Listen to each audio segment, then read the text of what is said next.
nekk rek ñu ko rek Boston Gambia rek man la seen xarit seen doom day Xadijaat rek tey ñu ñëwaat rek ànd ak suñu honorable bi rek. di leen gërëm di nuyu tamit seen seetaankat yi moo xam ñoom si biir Gambie lañ nekk da si biti Gambie lañ nekk maa ngi nuyu yëpp di leen sant di leen gërëm. waaw honorable ñu ngi lay jaajëfal bu baax a baax si waxtu bi nga xam ne moom nga ñu jox rek ñu gis ne ñëwoon nañ fi rek. te boobu wax nga askan bi rek koo doon xam naa léegi fu mu nekk askan bi xam nañ koo doon xonre bu tey suñu waxtaan bi rek réeréewloo bi rek dañ bëgg a wax li nga xam ne moo nekk corruption bi nga xam ne moo nekk ci biir Gambia. waaw corruption moom bu kooku moom si biti la nekk ñëpp xam nañ ne système bi fu mu nekk nii am na a lot of allegations yoo xam ne corruption allegations lañ xamoon déggoon nañ fii affaire GNPC.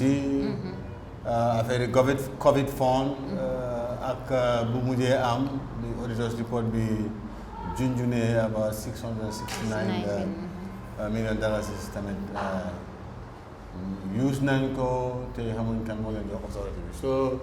boo boolee loolu yoo xam ne yooyu feeñ nañ ak yu bëri yoo xam ne feeñu parce que dafa mel ni corruption daanaka si deri nguur gi la nekk xaw ma nag dañ ko doona si previous government bi waaye dafa mel ni because government moom boo nee government ni li ñuy seet mooy ñi nekk si top bi mooy maanaam président ak cabinet ak yooyu waaye government ëpp na loolu because da ngaa gis ñi nga xam ne ñooy body of government mooy technocratie te technocratie bu government bi change taxul ne technocratie dafa change dafa mel ni yow mi am sa lal boo xam ne mu ngi am ay mata nga jël sa lal boobu toxal ko dem si beneen néeg waaw sanse nga néeg waaye ba tey da nga demaale ak mata yi so xam na nag déglukat yi dinañ mën a understand that scenario. waaw honorable ma ñëw foofu noonu rek because buñ nee corruption te gis nañ fi ne ay yu weesu. bi nga xam ne weeru koor bi jeexal nañ ko moo nekk ci julli bi ne président bi sa junj na lu mel noonu ne dinañ xeex li nga xam ne mooy corruption waaye balaa boobu ne gis nañ comme ni nga ko waxee rek 669 millions bi nga xam ne kenn xamul fon la dugga des naa yow mi nga xam ne yaa nekk MP bokk ci National Assembly bi def naa yaa ñu ko war a gën a mun a leeral ñu xam naka la because gëwuma ne xaalis dina mun a génn te yéen doo leen ci xam dara. loolu dëgg la xaalis mun naa génn ñu ñàkk a koo xam parce que lii mbir mooy ñun dañ dee defar budget ne xaalis nangam fii la war a dugga bii fii la war a dugga bu ko defee ñu jox nguur gi budget bi ministre bu nekk am na budget tamit ñu nekk di ko execute quarterly ministre of finance dafa delluwaat si parlement wax ñu ne fan lañ toll si dépense bi yoo xam ne ñooñu leen door a defagul si budget bi so mun naa ne waaw mun nañoo génnee xaalis fekk yëguñ ko waaye bu fekkee ne xaalis bi génn na ba te feeñ na bu boobaa ñun suñu liggéey war naa jot si loolu siis amount bi nga wax nii 669 millions bi auditeur général ne dafa nekk ay account yoo xam ne dañ leen tëjoon soo fu mu nekk nii kenn waxut ne li ñu ko use nekkut si yoon mun nga koo jël foofu nga use ko parce que ñu ngay dégg ne yeneen dañ dem si dépassé padiem yoo xam ne ay government ministers la te loolu lu war la nguur soo yóoni ndaw biti da nga ko fayal ticket fayal ko dépassé bi mooy padiem bi waaye si account boobu dañ ko tëj léegi ki joxe autorité pour ubbi account boobu foofu la foofu la jur jaar nekk waaye nag comme auditors report la fu nekk ni boobu àggagul si parlement bi soo ngeen sent su fekkee ne am nañ suñu next meeting auditor général bi dina present report bii moo wax ne am nañ 669 millions bi dem na through the minister of finance bu boobaa si la ñun mun a am jël taxawaay si xaalis boobu parce que bu boobaa dinañ am évidence suñu loxo mun na am nañ ko refer to relevant committee because am nañ committee boo xam ne moo responsible loolu muy FPAC ñooñu mun nañ ko seetlu bu baax ñu scrutinise ko joxe recommendation to the general body ñu jël positive action. waaw honorable balaa may yeggali foofu noonu rek this 669 millions because maa ngi fàttaliku 2016 time boobu noonu may Amat Fati moo nekkoon interior ministre defe naa waxoon nañu ñun taskatu xibaar yi ne da ngay gis ne kofa bi mooy nguur bi fi nekkoon bi mu demee dañu waxoon ne kofa bi dara nekk fa so naka la dis 669 million war a ñëwee. loolu yaa ngi wax something like 6-7 years ago. so da ngaa gis ne diggante 6 years government bi mun naa generate xaalis bu ëpp loolu sax. parce que suñu budget are in billion. te billion moo ëpp 669 million. loolu du position boo xam ne nit mun na téye foofu waaye li gën a am solo mooy xaalis bi Gambien si ñoom moo xaalis bi te fi ñu ko def waruñ koo ubbi. kan moo joxe autorité ñu génnee ko léegi bu ñu ko génnee tamit dina nekk suñu ité ñun ñu xam xaalis boobu naka lañ ko spend. ba ci di last butut waaye weda dara am fa wala dara nekku fa comme ni nga ko former interior minister bi wax. for now as far as xaalis bi is concerned man gisuma loolu as a big thing because suñu budget yi over the years are more than that we are talking about billions so this one is only in millions. waaw so loolu joteewuñ noonu that much waaye dafa nekk account yoo xam ne dañ leen tëj kan moo joxe autorité bi génne xaalis bi fan ak fan la dem loolu moom bu fekkee ne report bi ñëw na suñu kanam loolu dina nekk loo xam ne dinañ ko toppatoo xam te askan wi dinañ ko xam tamit. waaw honorable because loolu la ñu wax rek nee nañ National Assembly members yi dañu war a investigate loolu because defe naa ne Amadou Sané jàkkaarloo woon nag taskatu xibaar yi moom tamit wax ne xamul xaalis boobu nan la def ba génn foofu noonu. soo defe naa ne yéen am ngeen ci liggéey bu takku sax. te du nekk liggéey bu jëfee sax. mun naa la asoo loolu. as soon as audit report bi lee nañ ko before the parliament. the relevant committee dinañ ko take up te the rest of members tamit dinañ ko def suñu soxla. te xam ne xaalis bi kan moo joxee autorité bi ak fan la dem. ak fan la dem loolu dina leer. loolu moom naa doon baax daal. waaye yéen léegi ban taxawaay ngeen ci am ban taxawaay. loolu laa la wax ne fu mu nekk ne mënuñoo jël benn taxawaay as at now because lii auditor general moo ko reveal. te mu ngi nekk in the audit report.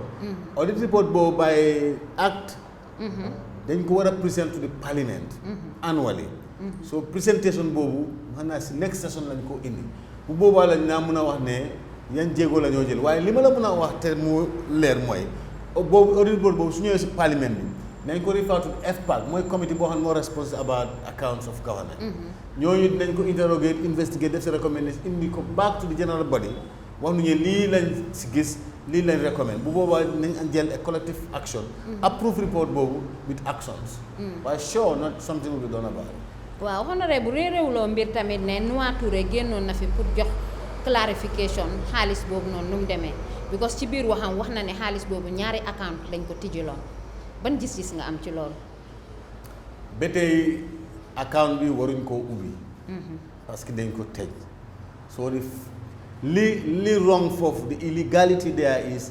ubbi account boobu without authority. loolu mooy illegality. lépp lu keneen mën a wax affaire account boobu waruñ koo ubbi. it can only open with authority. te loolu la auditor general report am bi loolu la wone te fu nekk nii man dama side auditor general seen report bi laay óolu. du ma óolu keneen koo xam ne daal am na hand in it. so Noa Touré is part of the system. so moom mënuñoo jox benn justification. audit bi soo gisee ñu am audit mu nekk an independent body. loolu moo ñu am checks and balances on the government. so ñoom seen version ñun boobu la ñoo jël ñu interrogate ko mun a am the truth out of it. mun na am moom si boo xam sax dina face committee boobu throw more light on it because he's already said something about it. kon léegi daal li ñu mën a wax daal mooy ñu toog rek. ba next session bi section buy ñëw. déglu leen ñu xool dismissing 600 waaw ba auditor general formally present report because public knowledge la waaye tegaguñ su loxo si report te loolu dina am in the next session hopefully in September I think July September. léegi lan ngay wax Gambien si nga xam ne ñu ngi toog saay su nekk rek di wax ne xam nga dismissing 669 million boo waxee benn ñaan ñett rek ñu ne la where is this 669 million. li ma mun a wax Gambians mooy 669 million dafa am question mark. dañ ko spend te maanaam mun naa am expenditure bi mun naa legal waaye access to the account is illegal. So waaye ba tey li si mën a wax Gambians rek ñu still am confidence to the parliament because parliament am na that oversight function boo xam ne bu report bi ñëwee mun nañoo oo accountant general mun nañoo oo minister of finance mun nañoo oo képp koo xam ne da nga am hand in it to dimbale ñu suñu investigation ba ñu establish truth bi suñu establisher truth bi then we'll come out with our recommendations loo xam ne it will be binding waaw so let them assured ne xaalis bi comme léegi auditor général feeñ na la ko rek jeex na reeratul léegi yéen seen taxawaay naka la yéen ñi nga xam ne yaa leen nekk MP UDP nan ngeen di taxawee pour xeex corruption bii nii. corruption bi whether da nga nekk UDP MP or not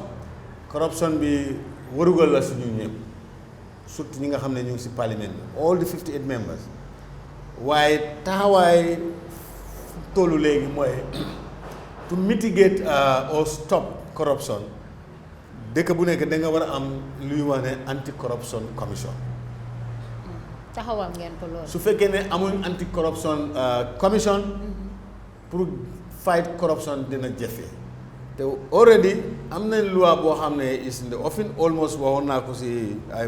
press conference yu bëri ne bill boobu boo xam ne moo war a joxe baax moo war a establish commission bi is done parce que ministre bi indi na ko scrutinise nañ ko jox nañ ko relevant committee bi def nañ seen liggéey bi dara desut si fifth legislature pour ñu present ko to the parliament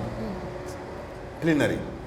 boobu tombé life span of the fifth legislature jeex léegi ñu ngi war a ñëw si sixth legislature léegi li mu des foofu rek mooy this new legislature bi the same all new committee bi nga xam ne mu nekk FPAC ñoo jël report boobu rek present ko before the plenary mu nekk into law boobu su taxawee rek ñu am anti corruption law den boobu boobaa den within the anti corruption law mu ngi junju ne war nañoo taxawal anti corruption commission bu commission boobu taxawee boobu moo war a nekk tool boo xam ne dina xeex corruption si réew bi parce que dinañ am powers to investigate dinañ am powers to prosecute waaw dinañ am powers also to entertain whistleblowers boo xam ne dinañ protect seen identity so I think ñu ngi dem in the right direction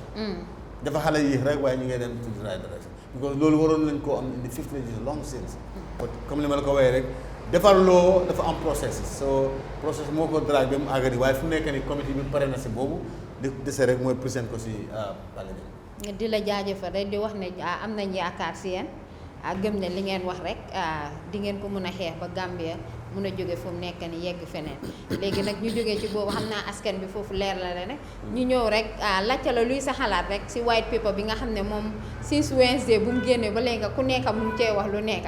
so white paper bi naka ko gisee because gis naa ne aw ma seen spokesperson la ma génn tamit wax na ci rafetlu na lu bëri li nga xam ne xam nga loolu la fa gis yow tamit rek ma ñëw laaj la sa gis-gis rek. waaw man li may wax si white paper bi nekkul perspective of UDP suma perspective la as an individual because man awma right pour wax si làmmiñ yi UDP wax nga ko fi léegi ne spokesperson bi wax na kooku nag moo am doole si suñ constitution bi pour mu wax si suñ làmmiñ mun naa wax ñu juwoo moom si wax mun naa am ñu am différence ak moom si wax bi waaye li may wax fii nii maa ngi ko wax as a person as a Gambian ni ma gisee white paper bi welcome naa ko because gis naa ne nguur gi am nañ a lot of courage pour war a doxal yeneen recommendations yoo xam ne TRRC recommend nañ ko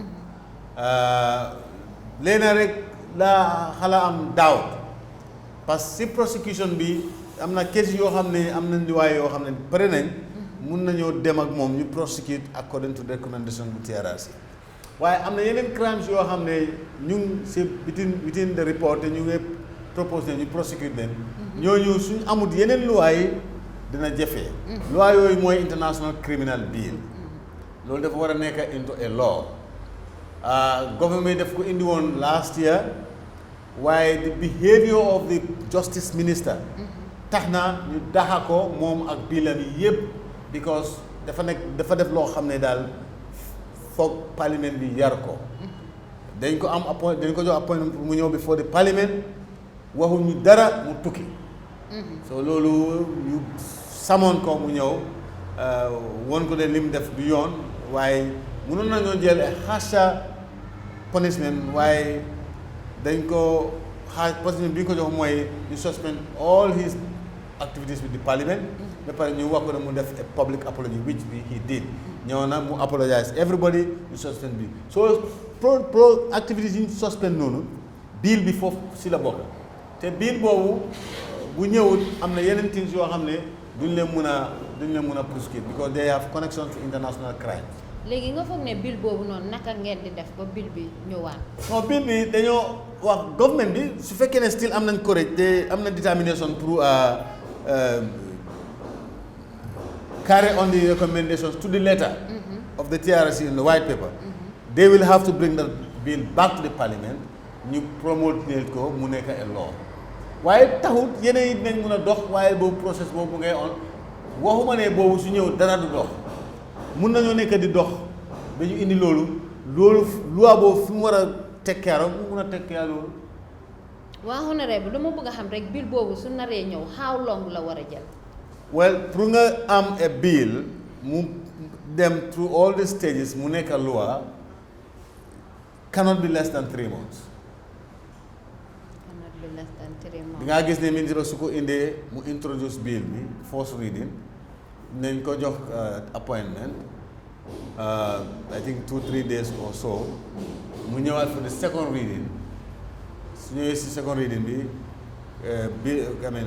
ABC mooy Assembly Business Committee ne seet ñu seet bii boobu ban committee lañ ko war a jox pour ñu scrutinise ko because defar loi mënuñ koo def si haste parce que soo ko defar ti ëllëg tey nga bëgg ko change ëllëg so dina dem to a committee boobu dina ko scrutinize def all the interpretation and whatever with the help of experts outside ñu jël ko indiwaat ko si parliament mu door a dem to the third reading mu mun a nekk loi but in between also there are constitutional requirements yoo xam ne dañ ko war a gazette for a number of days so waaye minimum daal 3 months to become a law.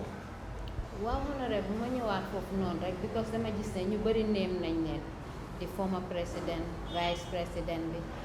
sana sax néem nañ ko ci because moom tamit def naa dañuy reject liyam bi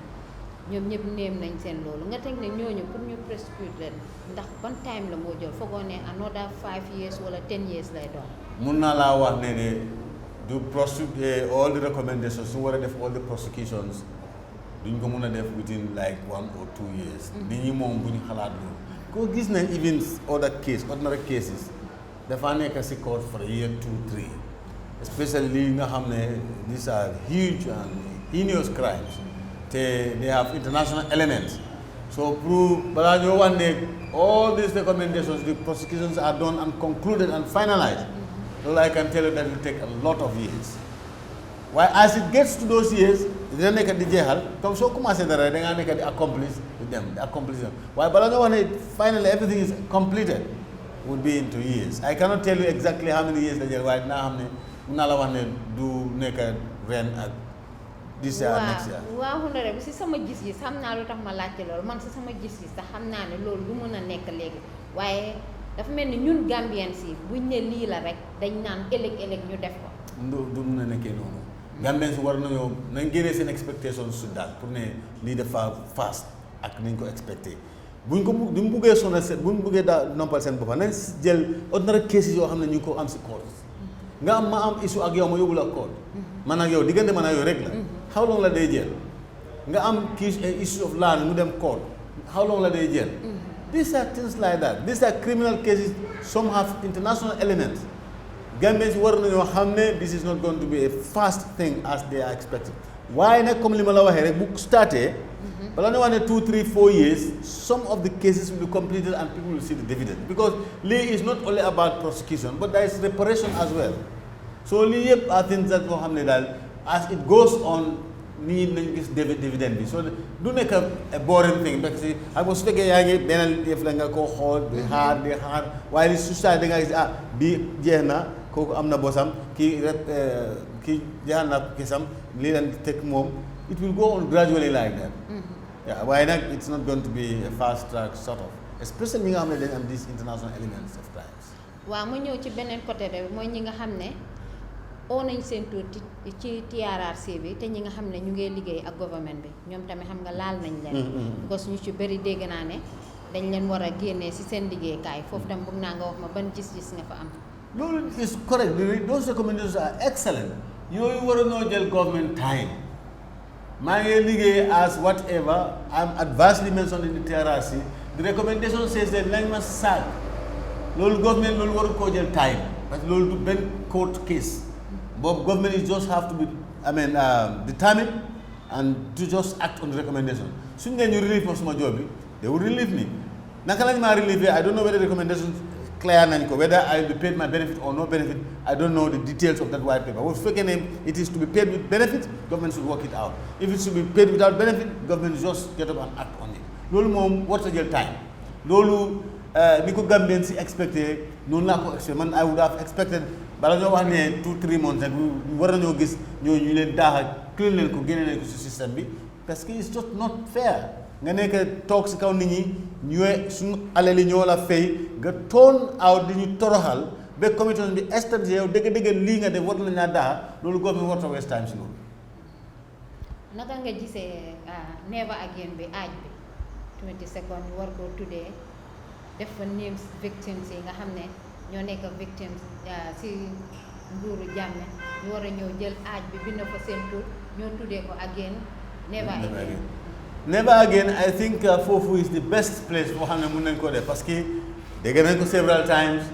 during the TRRC gis nañ ko several times in the screens waaye pour mu nekk at a permanent place boo xam ne nit ñaa ngi koo gis every day I think that is no better place than the 22nd Arch. So man I really welcome that idea te mu waruñoo tampo bi li fa nekk ñoom nguuri Jammeh moo ko taxawal that credit must be there li fa nekk war na faa des parce que legacy la boo xam ne tamit Jammeh legacy la waaye lii tamit dafa nekk symbole boo xam ne dafa won ne ñi ne we are not going to accept this kind of brutality again so tour bi rek dañoo change waaye stop bi dañ koo bàyyi ni mel li nekk si bi dañ ko war a bàyyi ni mel so Jammeh's name should be there and whoever names were there before should remain there because lii history la su ko defee suñ